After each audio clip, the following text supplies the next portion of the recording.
Comigo no estúdio, o vereador Edmilson Souza. É o líder da oposição, vereador? Boa noite. Não, eu sou o vice-líder. O líder da oposição é o vereador Rômulo Ornelas. Ah, do PT. Tá bom. Mas está em boas mãos, então. Sim, com certeza. Então tá bom. E como é que o senhor recebeu essa liminar agora que suspendeu os efeitos do decreto da extinção da Proguaru, né? Na verdade, a gente recebeu com uma felicidade muito grande. Primeiro, foi uma comemoração generalizada aí entre os trabalhadores da Proguaru, Pedro, porque veja, está se aproximando aí o final do ano e fica essa incerteza, né? Tá certo que já contabilizamos aí 2 vitórias seguidas num curto espaço de tempo. Primeiro, da estabilidade, porque muita gente dizia, vai entrar em greve, não vai resolver nada e tal, e tá aí o resultado da greve. Um dos resultados é a estabilidade até janeiro, até dia 6 de janeiro de 2022. E agora essa decisão, que se você atentar, é uma decisão que tem um fundo ali de mudar todo o curso da história, porque diz que a liminar permanece enquanto não se tiver o processo de referendo.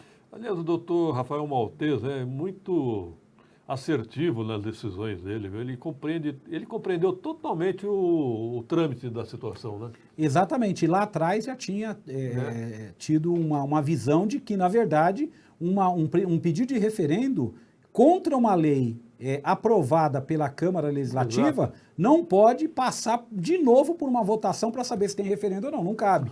Então ele foi o primeiro a cantar essa bola lá atrás, né? Ele entendeu isso. Entendeu, ou seja, dá para ver que é um magistrado que tem estudado aí o tema com uma certa profundidade. E agora essa, Pedro, que suspende os efeitos do decreto, e tem gente falando, não, mas espera um pouquinho, suspende do decreto, mas continua valendo a lei? Toda lei, ou quase, toda exagero, mas quase toda lei, ela precisa de um decreto para poder esmiuçar como é que vai acontecer o que está previsto na lei aprovada. O que está previsto na lei aprovada é a extinção da empresa, porém não tem o detalhamento. Sim. Aonde é que vem o detalhamento? O detalhamento vem no decreto. O decreto detalhou comissão liquidante, o decreto detalhou a forma, enfim, ele traz lá as orientações de como deveria ser feito.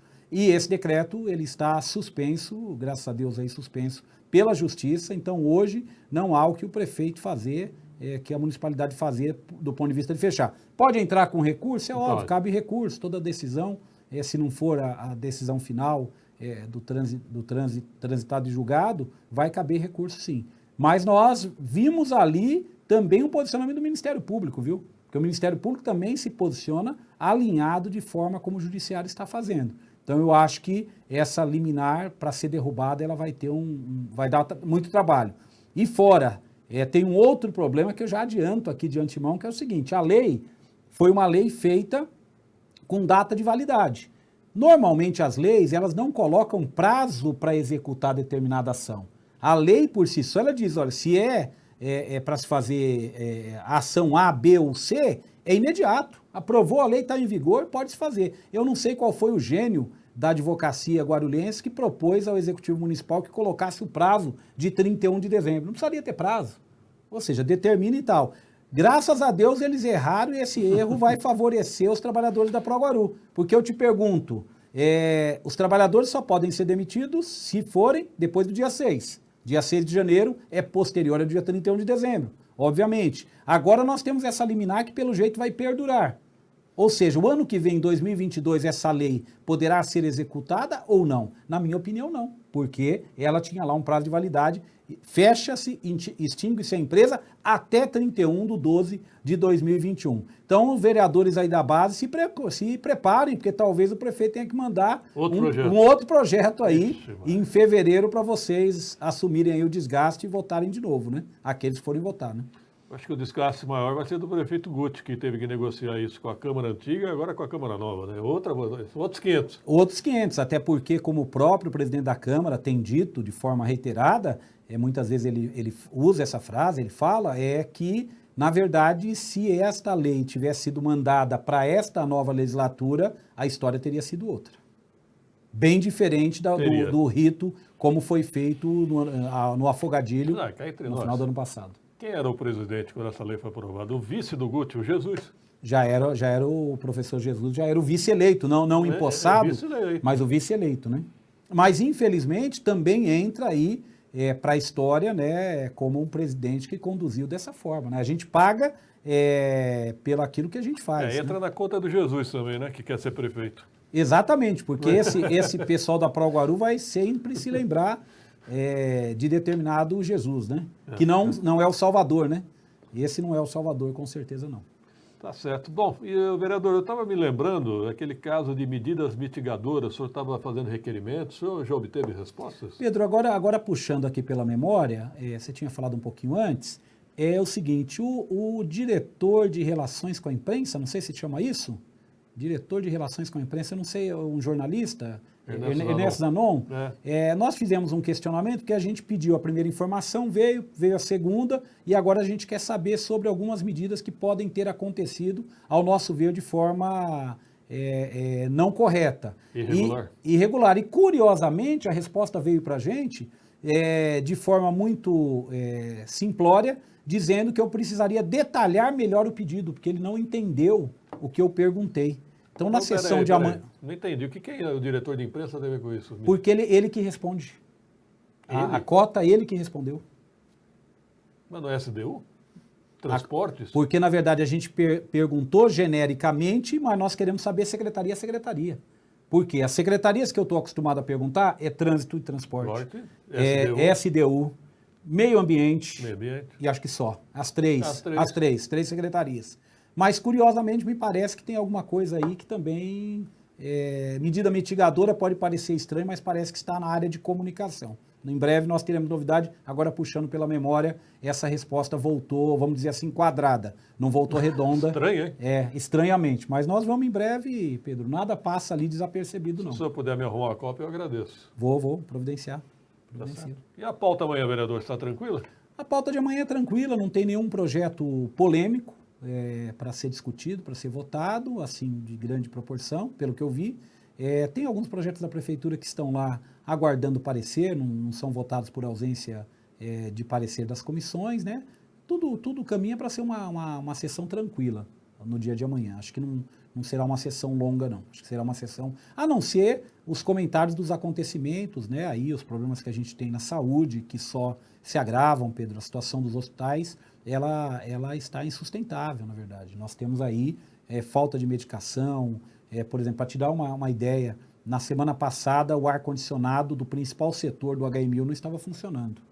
O ar-condicionado onde tem o tratamento intensivo dos pacientes. Então você imagina ali com o calor, porque tem que tudo ficar fechado e tal, o que estava acontecendo tanto para quem está se tratando ali de determinado problema, como para a equipe médica e de paramédicos. Então, ou seja, a falta de medicação, o Hospital Pimentas Bom Sucesso sempre tem aquela desculpa, mas o Pimentas Bom Sucesso tem 2 andares que não terminou, falta construir, mas o que está funcionando lá não funciona bem há muito e muito tempo. Então, a gente tem esse olhar atento para essa questão da saúde aí. Fora eu tenho visto aí, eu acompanhei de perto o governo do Sebastião Almeida e um dos calcanhares de Aquiles aí do governo Almeida era a questão da saúde, né? Muita gente reclamava, com razão da questão da saúde. Sempre é. Mas eu acho que agora existe uma situação diferente. Me parece que a gritaria, a reclamação é maior agora porque você não consegue ter o atendimento. Antes você reclamava da demora, você reclamava pontualmente de um medicamento de alto custo. Hoje se reclama de tudo. Hoje a população tem reclamado e, na minha opinião, com razão, piorou. Então a sensação, eu não tenho pesquisa, mas com certeza o governo deve ter. A sensação é essa. A sensação de piora é patente. E foi em função da terceirização. Exatamente. O repasse dessas unidades para a OS, tanto é que hoje, Pedro, eu estava conversando, porque nós estamos fazendo um esforço junto com a bancada do PSOL, está fechando agora a proposta de emendas no orçamento da União, e a bancada do PSOL, o deputado Ivan Valente, deputada Sâmia e deputada Luiz Erundina, sempre mandam recursos para cá, para a cidade, a nosso pedido. E esses recursos vêm uma boa parcela para saúde, por exemplo. No orçamento passado já está destinado R$1 milhão para a reforma, ampliação da UBS dos Morros. Tem recurso destinado para o CEMEG Cantareira. E esse ano também nós estamos intermediando para mandar. E, Pedro, eu comecei a verificar, então muitas vezes a pessoa falou, não dá para mandar o recurso para a UPA lá do Soberana, São João Soberana? Não dá porque lá é uma OS que administra. Quando a gente manda, não é que não pode, até pode mandar, Mas quando vai para um lugar que o Moés está administrando, essa emenda ela vai confrontar com o plano de trabalho e com os pagamentos que a prefeitura já fez. Na prática, o que vai acontecer é o seguinte, esse dinheiro vai ajudar a OS a ter um fôlego maior financeiro, não para investir, mas para ter para a sua própria administração. Então eu estava vendo, nós não podemos mandar lá, a UPA Cumbica também a gente não pode mandar, o Hospital Municipal da Criança e do Adolescente, que precisa muito de recursos, mas está lá o MOES, então a gente acha que não é correto mandar. O HMU nós não conseguimos mandar, o Pimentas Bom Sucesso não conseguimos mandar. Sobrou a UPA Paulista. Sobrou a UPA Paulista, sobrou o PA Maria Dirce também não, que é a Fundação ABC, sobrou a UPA Paulista, sobrou lá em Bom Sucesso, o PA, que a gente chama de PA Bom Sucesso, do lado da igreja, ao lado da igreja, e estou esquecendo aqui, se não me falha a memória, do PA... Não, PA Paraíso também. PA Paraíso virou UPA e já assumiu, tá bom, né? É o MOES que administra. Então você veja, até no momento de você captar, o deputado não vai mandar uma emenda para um lugar que já tem tantos problemas e que ele sabe que esse dinheiro vai pelo ralo. Então até para poder captar essas emendas é complicado. E te digo mais, Pedro, o prefeito da cidade, de uma cidade do porte da nossa, ele, nesse momento, a tarefa prioritária dele deveria ser dialogar com todos os deputados federais paulistas, atrás para pedir, precisamos de recursos, precisamos de emenda, falar com todos. Agora, como é que ele vai chegar a pedir esses recursos, porque não pediu nos anos anteriores, é muito tímido a atuação do prefeito junto à bancada paulista. Nós estamos na maior cidade depois da capital, o prefeito, teoricamente, teria autoridade para pedir, para conversar com esses deputados, e o prefeito, infelizmente, não tem feito isso. Até porque, como é que pede agora, sendo que está em franca campanha para deputado federal, para eleger alguém do seu grupo político? Seu irmão. Então acaba fechando portas, né? Muitas portas. Eu tenho visto o deputado Nakashima enviou verbas para o hospital JJM. Para aquela ONG da Dalila Figueiredo também? Asbrad. Então, faz um trabalho sério. Então. Ele tem cumprido. Bom. E eu tenho visto que o senhor está anunciando uma audiência pública, vereador? Nós teremos uma audiência pública vou me controlar aqui para tentar lembrar. Não é dia 11, é sexta-feira, sem ser essa, é o dia 19. Dia 19 vai ser no Instituto Técnico Federal, na Vila Rio, a partir das 19 horas. O tema é taxa do lixo. Nós estamos chamando entidades, estamos chamando a população para conversar sobre a questão da taxa do lixo. Uma vez que você mesmo tem divulgado, outros jornalistas também têm colocado que a questão da taxa vai diminuir. Mas nós queremos discutir mais do que a diminuição, nós queremos discutir para onde que vai esse dinheiro, porque não tem uma dotação específica, uma conta específica para receber esse dinheiro. Nós queremos discutir por que só na conta de água, nós queremos discutir como é que é essa medição, tem muitos mais fatores. Não vamos simplificar não, gente. Não é tirando R$2, R$3 para diminuir que vai resolver o problema de um projeto mal feito e mal elaborado, na minha opinião. Eu, particularmente, acho que não tem clima para ter taxa do lixo. Eu acho que não é diminuir, é não ter, como fez o prefeito de São Paulo. Eu vou dar um exemplo. Imagina alguém tentando vender uma caixa de fósforo por R$100 e de repente ele fala, não, eu te vendo por 50, eu te dou 50% de desconto. O que adianta? Exatamente. O ex-secretário de saúde, José Mário, coloca uma foto sua aí para eu reconhecer mais rápido, né? A terceirização começou no governo Eloy Pietá e é uma necessidade imposta pela lei de responsabilidade. O senhor concorda? Eu não concordo com a segunda parte. Eu sou bem sincero, o doutor José Mário é meu amigo, meu médico, meu cardiologista. Doutor Zé Mário, que eu posso te chamar assim, sim, com certeza, meu amigo. Na verdade, a primeira parte, se você disser que começou no governo do Eloy, eu concordo com você, acompanhei e fui contra. Sempre tive uma posição contrária, eu acho que não deve terceirizar serviços como saúde, como educação e tal. Fui contra. Então, primeiro registrar, nessa primeira parte você tem razão. A segunda parte, que é uma imposição da lei de responsabilidade fiscal, não é verdade. Na verdade, o prefeito tem condições de equilibrar a folha de pagamento para atender as demandas da saúde. Agora, se o prefeito atual cria 1.400 cargos sem concurso público, que são os cargos comissionados, sem pensar que na saúde está faltando funcionário, nós temos um problema que rever. E mais do que isso, nós temos muitos funcionários administrativos que poderiam ser, num processo de discussão dentro da legalidade, passarem a atuar na área de saúde naquele primeiro atendimento. Não estou dizendo atendimento médico, não. Hoje a UBS, as UBSs, infelizmente, até aquele primeiro atendimento está muito precarizado. Nós não temos um uniforme para o funcionário, nós não temos uma identificação do funcionário. Então, Zé, eu concordo com a primeira parte, mas na segunda parte, infelizmente, não é isso não. O que aconteceu aqui foi uma vontade de passar para OSs numa velocidade muito rápida todos os serviços da prefeitura. E só para te dar um exemplo, não é da sua época, você como secretário não acompanhou, não foi da sua época, foi dos primeiros secretário do prefeito atual, do prefeito Guti, ele colocou uma OS lá, aquela que veio de gerir, assumiu o HMU. Roberto Lago. Foi o Roberto Lago? Não me lembro. Primeiro foi o Lago, depois foi. Não me lembro. Enfim, aquele primeiro momento colocou a gerir lá. Qual a crítica que eu tenho contradizendo o que você diz? Naquele momento, o HMU todo era de servidores de carreira. Sim. Era administração direta. Então, ou seja, se fosse um problema de responsabilidade fiscal, por que tirou os funcionários e colocou uma OS lá? Sendo que a conta já estava resolvida, ela já era tocada por médicos concursados, com funcionários concursados. Então não tem sentido. Eu tenho uma explicação para abrir a UPA Paulista. Para fazer uma ação mais eleitoreira jogando para a UPA. Pode ser não. Hoje a UPA Paulista é elogiada. Exatamente, porque lá acolheu funcionários que estavam saindo do HMU com muita experiência de atuação e foram para lá. O Edson Guedes pergunta da Policlínica Paravente, pode receber verba? Policlínica Paravente não é administração direta, pode, pode. Não é que não pode, viu, Pedro? Deixa eu só explicar. É que, na verdade, nenhum deputado vai confiar. Imagina eu, por exemplo, indo para um deputado nosso do PSOL, seja para o Ivan Valente, para a Sâmia ou para a Luiz Erundina, dizer, olha, eu queria que você mandasse lá uma emenda de, sei lá, de R$1 milhão para o Hospital Municipal da Criança e do Adolescente. Primeira coisa que a assessoria técnica vai fazer é consultar como é que esse hospital é administrado. Ele não paga o salário dos funcionários.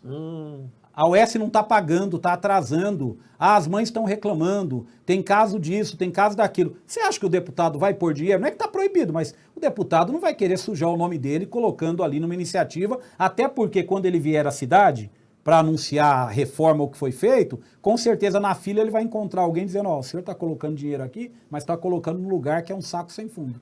Então por isso que não coloca. Aí o JJM leva vantagem, né? O JJM, como não ele não é público totalmente, mas ele é administrado por uma instituição e ele tem tem uma equipe boa, ele presta um atendimento, aliás, 100% SUS, eu acho que... Eu gostei do comentário da Josi Freitas, eu me lembro muito bem disso. O Eloy Pietá criou várias creches, verdade. Guarulhos, antes do Eloy Pietá, praticamente não tinha creche, viu? E agora...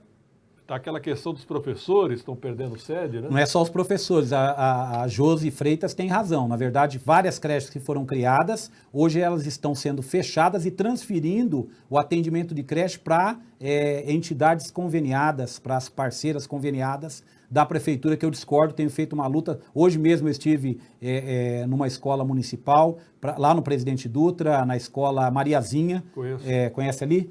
Tem as duas, eu já visitei as duas escolas, estive na escola Mariazinha hoje conversando com a direção, com os funcionários, porque lá no caso não vai ter, pelo menos o que me passou o coordenador, porque a diretora e nem a vice-diretora estavam no local que no horário que eu fui, as duas estavam ausentes, o coordenador que me atendeu me disse que lá não vai acontecer, mas nós vamos conferir isso também diretamente com a secretaria. Mas, Josi, você tem Josi Freitas, você tem razão, na verdade estão se fechando creches. Mas esse assunto não passa pela Câmara, vereador? Não passa, porque é discricionário do poder do prefeito, ele pode fazer isso. Fechar a escola?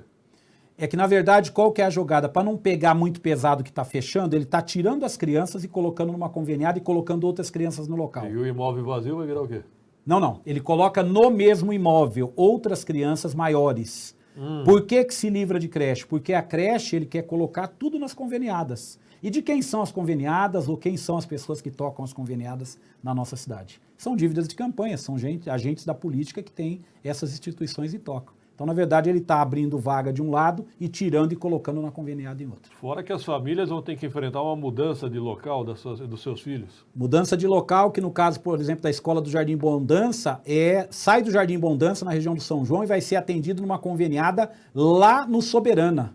Inclusive, quando nós ligamos para a conveniada, a pessoa que atendeu disse que não estava sabendo de nada, que a prefeitura ia mandar alunos para lá. Então, Então nem quem é conveniado está sabendo. Então imagina que tipo de atendimento vai ter as crianças. E prejudica os professores, que os professores ficam sem sede, professor que tem 15, 20 anos na mesma unidade, trabalhando para as famílias, trabalhando para a comunidade, e de repente vai ter que mudar para um outro local de trabalho. Eu vou sintetizar a pergunta. Malu Mendes, é isso? Faial? O senhor sabe como é que o prefeito de São Paulo vai fazer para não criar a taxa de lixo? Eu sei como é que ele vai fazer. Na verdade, ele vai justificar que todo o lixo que é hoje coletado na cidade de São Paulo, ele é destinado para um aterro existente. Esse aterro já existe dentro das regras do marco legal da questão dos resíduos sólidos, e ele vai justificar dizendo que ele já paga, ele já tem o dinheiro para pagar isso. Por que ele vai criar um novo tributo se ele já tem no IPTU discriminado que ele paga? Aliás, o prefeito daqui, Malu, poderia fazer do mesmo jeito. É a mesma situação. É a mesma situação, só que o daqui, o olho cresceu muito para poder arrecadar os 140 milhões. E o prefeito de São Paulo teve uma visão um pouco mais de futuro, de pensar, olha, se eu já estou cobrando, se já está dentro do IPTU, para que cobrar outra taxa? Se eu consigo provar para cumprir a lei federal, porque o que diz a lei federal que tem que ter destinação, tem que ter o aterro, e lá em São Paulo tem aterro, e curiosamente aqui em Guarulhos também tem o aterro. Então todos os elementos de São Paulo que justificou essa medida, Guarulhos também tem. E há também outras cidades que têm taxas bem menores, né? Sorocaba, São José dos Campos, Sem falar Campinas, nisso. Sem falar nisso. Itacoaquecetuba. Aliás, diga-se de passagem, São Paulo já passou as duas situações. Na época da prefeita Marta, a taxa foi criada. Martaxa. Que até ganhou o apelido histórico aí de Martaxa. E agora é Gutaxa. E agora é Gutaxa, porque o daqui criou a taxa. A Marta criou e depois o prefeito seguinte, que eu não sei se foi o Serra, não sei quem que veio depois da Marta, acho que foi o Serra. Foi o Serra. Acho que foi José Serra, isso. Eles revogaram a taxa, então eles tiraram, deixaram de ter a taxa.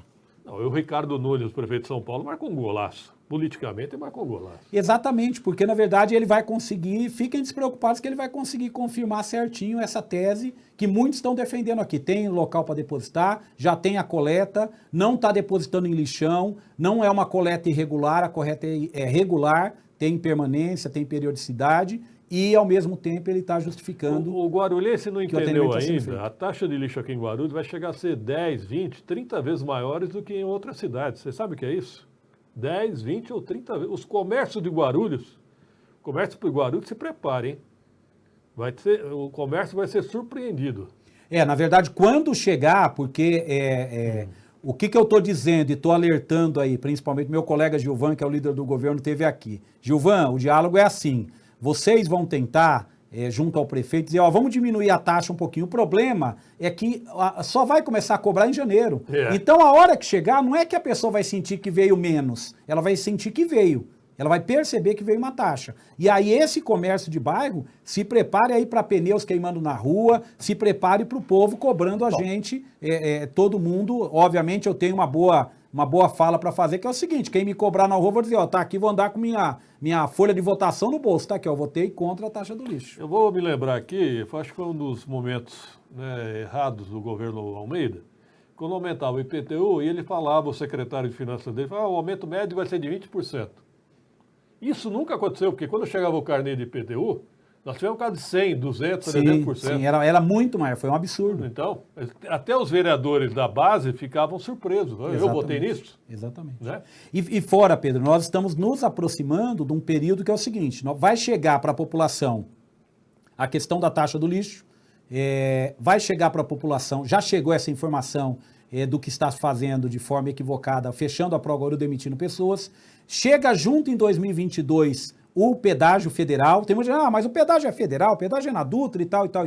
Mas o prefeito não se posicionou. O prefeito não foi para as mídias para dizer, olha, nós vamos fazer aqui uma caravana dos prefeitos para poder reclamar. Então, ou seja, inclusive quando tira a foto do lado do Bolsonaro e divulga nas suas redes sociais, deu um passe livre, passe verde para dizer, implementa. A prefeitura vai receber ISS desse pedágio. Dessa praça. Não vamos ser hipócritas. Então, ou seja, é mais uma visão, lógico. Pedro, de arrecadação, por isso que não se falou nada. E para completar mais ainda, dezembro está chegando. E a gente já ouve aí a boca miúda que vem também o aumento da tarifa de ônibus. Vem. Então, ou seja, com o aumento da tarifa de ônibus... Agora em dezembro. Agora em dezembro. Vai juntar tudo e eu quero ver como é que explica, porque não tem notícia boa, só tem notícia ruim. O Antônio Pimentel tem uma pergunta boa. Boa noite, vereador Edmilson. Ficou na sua visão a taxa de lixo seria colocada no IPTU ou na conta de água? Para mim, eu prefiro no IPTU. Na verdade, se você coloca no IPTU... É o Antônio? Antônio, respondendo sua pergunta, se coloca no IPTU a conta... Muita gente pode postergar o pagamento do IPTU e criar um movimento na cidade e dizer, não vamos pagar o IPTU enquanto não tirar do IPTU. Quando você coloca na conta de água, você não pode ficar sem pagar. Então é mais uma maldade que é feita. Na verdade, está no IPTU, não está no IPTU, porque no IPTU a gente poderia segurar e criar um movimento a partir de janeiro e falar, não pague seu IPTU porque está vindo com a taxa. Eu acho errado, que a água é essencial. Você não pode misturar uma taxa com um serviço essencial. E fora, nós estamos falando de uma venda casada. Então. Eu estou comprando água e estou recebendo uma outra taxa que não me cabe. Imagina que às vezes o cidadão tem R$100 para pagar a conta de água, mas não tem 120 para pagar a taxa de lixo. E aí? Ele vai ficar sem água? Exato. Não, e fora, Pedro, vamos pegar as outras contradições. O aposentado paga IPTU, se ele requerer lá, não paga, ele é isento. Mas na água da taxa do lixo que vem na água, ele não vai ser isento. Não. Até porque, para isentá-lo, essa taxa teria que vir separada. Então, teria que vir num carnê à parte do IPTU, que ele estaria isento do IPTU e da taxa. Então, Antônio, é uma maldade pura. Colocou na água porque, conta de água, porque vai diluir. Em Mogi das Cruzes, a Câmara Municipal está discutindo isso. A forma de cobrança não querem colocar na conta da água. Né? Então tem toda essa discussão que não aconteceu em Guarulhos. Não teve audiência pública, não teve nada. Muito triste, hein? Muito triste. Bom, é isso, vereador. Algo para finalizar? Não, só agradecer mais uma vez o convite aqui, sempre estamos à disposição. Bom, e aquela encrenca lá dos cadastradores, inspetores fiscais? Na verdade, eu ouvi aí o Galo cantar que estava pronto um projeto para ir para a Câmara Municipal nos próximos dias, mas pela informação genérica que eu tive, é um projeto que vai para a Câmara para votar, mas não vai resolver o problema. Mais uma vez, um projeto que depois vai ter que ser emendado. Então, o que eu ouvi é que está se preparando um projeto, está quase pronto o projeto para ir para a Câmara Municipal. Porque dá atribuição aos cadastradores? Não. Na verdade, vai se refazer algumas funções, mas não vai mexer onde está o ponto crucial, que é colocar quem sabe fazer para trabalhar, que são os cadastradores. Eita. Então, não vai resolver o problema. Tá bom. Obrigado, vereador Edmilson. Obrigado mais uma vez, Pedro. Até a próxima oportunidade. E o aumento dos servidores? Ele está falando talvez do aumento do salarial o ano que vem. É porque agora a pandemia acho que não impede mais, né? Não. Aí, o ano que vem, né? Não lembro o nome que é. O ano que vem não tem desculpa, né? Ano eleitoral. É ano eleitoral, como é que vai ficar, né? Database é maio, né? É maio. 1º de maio é a database dos servidores municipais. Tá certo, vamos aguardar. 18 horas e 54 minutos, um rápido intervalo, produção.